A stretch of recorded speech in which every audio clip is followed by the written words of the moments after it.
May iniimbestigahan ng DepEd na kababalaghan daw sa ayuda. Hindi raw matunto ng ilang estudyanteng nakalista bilang beneficiary ng Senior High School Voucher Program sa 12 pribadong paaralan. Narito ang report. Go Students!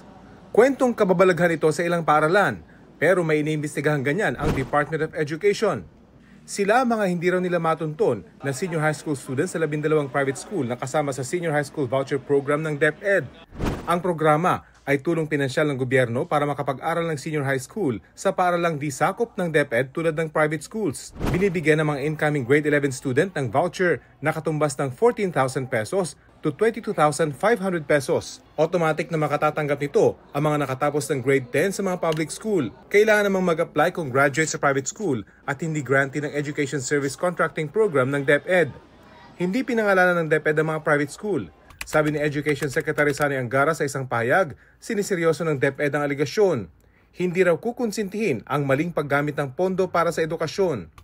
May mga hakbang daw ang DepEd laban sa mga paaralang mapapatunayang may Go Student tulad ng pagtatanggal sa accreditation nito. Pinag-aaralan na rin daw ng DepEd ang administrative at criminal sanctions na maaari nilang isampa laban sa sinumang sangkot na school personnel o official.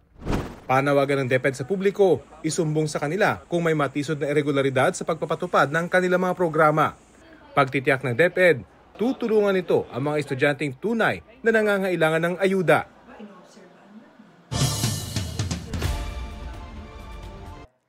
Huwag magpahuli sa mga balitang dapat niyong malaman.